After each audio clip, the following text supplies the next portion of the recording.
Welcome to CoinsManager first screencast tutorial. So today we'll explain how to download and install CoinsManager so you can run it in your own server if you want to use it for private usage, or so that you can get started and contribute. So here is our coming soon page. You can also have a look at the alpha version at this URL. Alright. So the code is on GitHub. So if you go on follow us and click on the icon, then you will arrive to our GitHub repository. So if you just want to run CoinsManager locally, you can use this URL directly. Otherwise, if you want to contribute and don't already have a GitHub account, please register, create an account, and then you can click on this fork button. And when you click on this fork button, it will create a copy of CoinsManager in your repositories. And then from there you can select the SSH URL and git clone this on your computer. So let's do this. Alright, first make sure that you have git installed, and then you can do git clone CoinsManager like this. And after this we will want to install all the requirements. So you can check on our online documentation all the steps required and more. How to use Git, what is our project about, what technologies do we use, etc., how to run tests.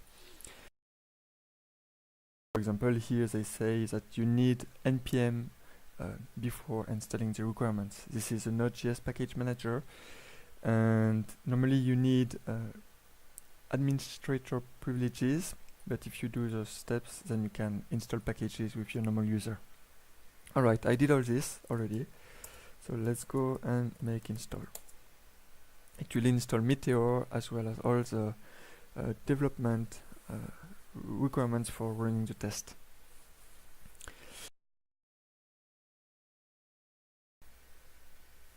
Alright, when the requirements are installed, first thing you want to do is to run the test to make sure that your operating system can run CoinsManager properly. So same thing here. At first it will install some requirements, so the first time is a bit slow.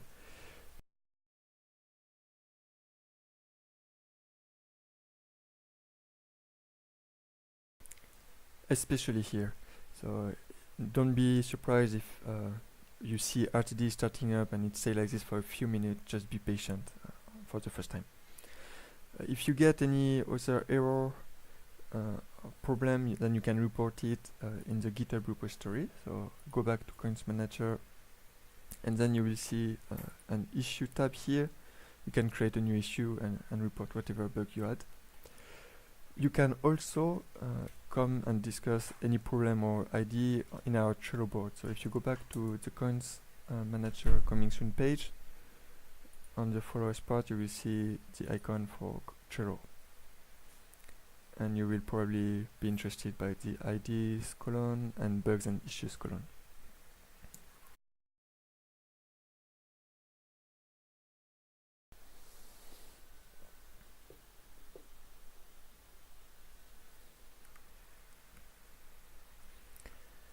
So here everything went fine, and you can see the list of all the tests that has been run, and everything passed.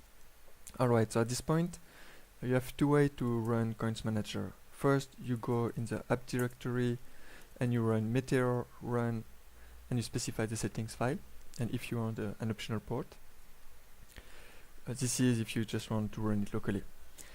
Otherwise, if you want to contribute, I recommend that you go in the test RTD directory and use the RTD tool with debug for more information. And what it will do is run the Meteor project and execute all the tests. Also, every time you modify a file, it will rerun the test. This is a continuous integration tool, which means that if you write any bad code and it breaks a test, you will be noticed immediately, and you will know what is a faulty code.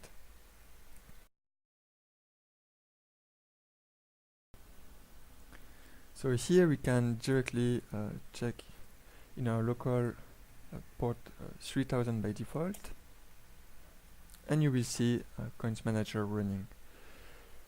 So if I go and edit any file I will save this. You see that the file has been modified and the tests are rerun. Alright, and now we are not seeing any design. In the documentation we have this. You need to install those package beforehand, and then you need to go in the Compass directory. So let's go client Compass and run Compass compile.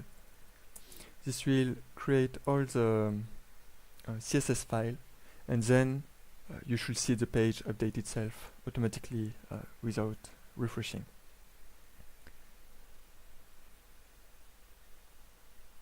Like this.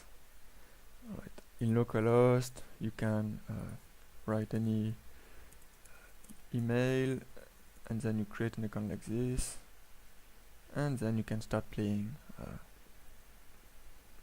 with the application. This concludes the video for today.